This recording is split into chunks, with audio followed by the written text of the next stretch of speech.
రేవంత్ సర్కార్పై నిప్పులు జరిగారు BRS working president MLA KTR. రైతుల పంటలు ఎండిపోతున్నా ఈ ప్రభుత్వానికి నీళ్లిచ్చే తెలివి లేదని మండిపడ్డారు. కేసీఆర్ పై కోపంతో సిరిసిల్ల జిల్లా రైతులకు నీళ్లు ఇవ్వడం లేదని దుయ్యబట్టారు. కేసీఆర్ అంటే కాళేశ్వరమని, కాంగ్రెస్ అంటే శనేశ్వరమని ధ్వజమెత్తారు. రేవంత్ పాలనలో నీళ్లు పాతాళానికి పోతుంటే నిధులు ఢిల్లీకి పోతున్నాయని నిప్పులు చెరిగారు. వెంటనే ప్రభుత్వం దిగొచ్చి రైతులకు నీళ్లు ఇవ్వకపోతే మంత్రి చాంబర్ ముందు ధర్నా చేస్తామని కేటీఆర్ హెచ్చరించారు. ఈ మేరకు రాజన్న సిరిసిల్ల జిల్లా ఎల్లారెడ్డిపేట మండలం బాకూరుపల్లి తండాలో పర్యటించిన కేటీఆర్ సాగునీరు లేక ఎండుతున్న పంటలను పరిశీలించారు. రైతులు కాళేశ్వరం నీళ్లు వచ్చినాయి. కేసీఆర్ గారు మరి దశాబ్దాలుగా సంవత్సరాలుగా ఎదురు చూస్తున్న మా ప్రాంత ప్రజల, మా రైతుల కళ నెరవేర్చి కాళేశ్వరం నుంచి మాకు నీళ్లు తెచ్చిండు. మల్కపేట రిజర్వాయర్లో నీళ్లు పోసిండు. దాని నుంచి బ్రహ్మాండంగా ఈసారి నీళ్లు వస్తాయని చెప్పి చాలా ఆశతోని పంటలు వేసుకోవడమే కాదు, కొత్తగా దాదాపు 100-150 మోటార్లు కొనుక్కొని కాలువల మీద మోటార్లు పెట్టుకొని ఆ నీళ్లు వస్తే ఆ నీళ్లతోని సాగు అవుతుంది, మా జీవితాలు మళ్ళొక్కసారి మేము ఆశించిన విధంగా మంచిగా అవుతాయని చెప్పి బ్రహ్మాండంగా డిసెంబర్ జనవరి మాసంలోనే వరి పంట నాటేసింది. వేసిన తర్వాత ఈరోజు పరిస్థితి ఏంది అంటే కేసీఆర్ గారి మీద కోపంతో, కేసీఆర్ మీద ఒక అనవసరపు ద్వేషం పెంచుకొని ఆనాడు మేడిగడ్డలో కూడా ఏదో కుట్ర చేసి మొత్తానికి ఒక పర్రెవడేటట్టు చేసి ఆ పర్రెనే ఈరోజు ఒక పెద్ద ప్రమాదంగా చూపెట్టి ఆడికెళ్లి నీళ్లు తీసుకోకుండా గత 15 నెలలుగా ఏదైతే ఒక కుట్రపూరితంగా కాళేశ్వరం పాడైపోయిందని చెప్పి ఒక పిచ్చి ప్రచారం చేస్తా ఉన్నారో, ఇవాళ దానివల్ల రేవంత్ రెడ్డి యొక్క ఒక ద్వేషపూరిత వైఖరి వల్ల ఇలా జరుగుతున్నది ఏంటి అంటే పంటలు ఎండిపోతా ఉన్నాయి. రాష్ట్ర వ్యాప్తంగా రాజన్న సిరిసిల్ల జిల్లాలో ఎండుతున్నాయి, అదేవిధంగా పక్కనే వేరే జిల్లాల్లో ఎండుతున్నాయి. చివరికి కింద అక్కడ కాళేశ్వరం నీళ్లు ఏదైతే ఎస్ఆర్ఎస్పీ స్టేజ్ 2 కింద తుంగతుర్తి, సూర్యాపేట, కోదాడ దక్కపోతాయో అక్కడ కూడా ఎండుతా ఉన్నాయి. నిన్న మీరు చూసే ఉంటారు, పెన్పహాడ్ మండలంలో సూర్యాపేట జిల్లాలో మా మాజీ మంత్రివర్యులు సూర్యాపేట ఎమ్మెల్యే జగదీష్ రెడ్డి గారు చివరికి కళ్ళనీళ్లు పెట్టుకున్న పరిస్థితి. ఈరోజు మా దేవునిగుట్ట తాండాలో రాజన్న సిరిసిల్ల జిల్లాలో ఈ రైతులు మొత్తం లంబాడ రైతులు, గిరిజన రైతులు. ఈ అమ్మాయి పేరు సంగీత గారు, ఇది ఆమె పొలము, ఆమెకు ఒక 5 ఎకరాలు ఉంది. ఇవాళ మొత్తం పొలమంతా ఎండిపోయిన పరిస్థితి. నేను అడిగిన సంగీతాన్ని, ఎందుకమ్మా మరి నాటేసినావు అంటే, అన్న మల్కపేట రిజర్వాయర్ల నీళ్లు ఆడ ఉన్నాయని, ఆడికెళ్లి కేసీఆర్ సార్ కాళేశ్వరం ద్వారా నీళ్లు వచ్చినాయి కాబట్టి మాకు విశ్వాసం వచ్చి మేము పంట వేసుకున్నాం. కానీ వీళ్ళు వచ్చినాక కాంగ్రెస్ వాళ్ళు నీళ్లు ఇస్తలేరు, నీళ్లు విడిస్తలేరు, దాంతో ఎండిపోయే పరిస్థితి వచ్చింది అని చెప్తా ఉన్నది. నేను అడిగిన అమ్మాయిని, మరి రుణమాఫీ జరిగిందా అన్న, రుణమాఫీ కాలే. పోనీ రైతు బంధు పడ్డదా, రైతు బంధు పడలే. పోనీ బోనస్ వచ్చిందా, బోనస్ రాలే. ఆఖరికి నీళ్లు కూడా రాలే. అంటే ఇది ఈరోజు ఈ రాష్ట్రంలోని పరిస్థితి.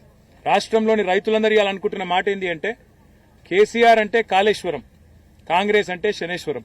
నిజంగా కాంగ్రెస్ వచ్చినాక కాలం కూడా అయితలేదు. కాలం ఇది కాలం తెచ్చిన కరువు కూడా కాదు, ఇది కాంగ్రెస్ తెచ్చిన కరువు. రేవంత్ రెడ్డి యొక్క గుడ్డి ద్వేషం, గుడ్డి కోపం, కేసీఆర్ మీద ఉన్న గుడ్డి పగ దీనికి కారణం.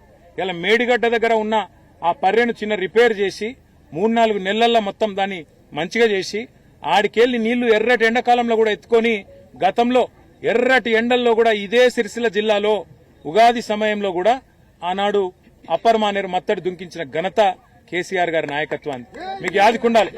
మిడ్ మానేరు నింపినాం, అప్పర్ మానేరు నింపినాం. మానేరు, అప్పర్ మానేరు నుంచి కింద కాళేశ్వరం దాకా, కింద మంతిని దాకా, ఆడికెళ్లి ఇటు దాకా ఎర్రటి ఎండల్లో కూడా అన్ని వాగులు, అన్ని చెర్లు నింపి రైతులను కాపాడుకున్న ప్రభుత్వం కేసీఆర్ ప్రభుత్వం.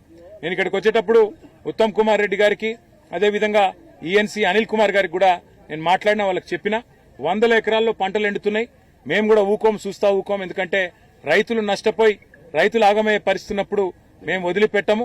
ఖచ్చితంగా రాబోయే 48 గంటల్లో నీళ్లు గిన ఇడిచిపెట్టకపోతే తప్పకుండా నేనే స్వయంగా పోయి మంత్రి గారి చాంబర్ ముంగట ధర్నా చేస్తాను. వదిలిపెట్టం ఈ ప్రభుత్వాన్ని. ఎందుకంటే కేసీఆర్ మీద కోపం ఉంటే మాతో కొట్లాడు, రాజకీయంగా తలపడు.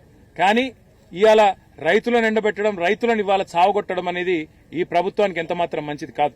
ఇప్పటికే 450 మంది రైతులను పొట్టన పెట్టుకున్నాడు రేవంత్ రెడ్డి కాంగ్రెస్ ప్రభుత్వం. రైతు డిక్లరేషన్ అన్నారు, ఒక్కటంటే ఒక్క మాట కూడా ఇప్పటివరకు నిలబెట్టుకోలే. కనీసం ఇదివరకున్న రైతు బంధు కూడా నిలబెట్టుకునే పరిస్థితి లేదు. రైతు బంధు పైసలు కూడా వేసే ముఖం లేదు. కరెంట్ ఇచ్చే తెలివి లేదు, నీళ్లు ఇచ్చే తెలివి లేదు. ఆఖరికి బోర్లు ఎత్తిపోతా ఉన్నాయి.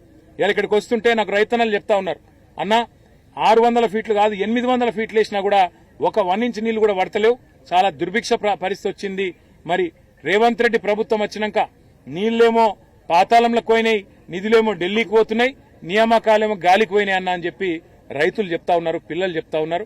నేను కాంగ్రెస్ ప్రభుత్వాన్ని అడిగేది ఒకటే, సిగ్గు తెచ్చుకోండి, బుద్ధి తెచ్చుకోండి. కనీసం ఇకనైనా రైతులను కాపాడడానికి వెంటనే ఇటు మిడిమానేరు నుంచి అటు రంగనాయక సాగర్ కూడా నీళ్లు విడుదల చేయాలి. ఎందుకంటే తంగలపల్లిలో అక్కడ కూడా రైతులు వచ్చినారు, 6 గ్రామాల రైతులు, జిల్లెల్లా, నేరెల్ల, రామచంద్రాపురం, దాచారం, అదేవిధంగా పైన ఉండే మాటిన్ల ఈ రైతులందరూ కూడా వచ్చినారు.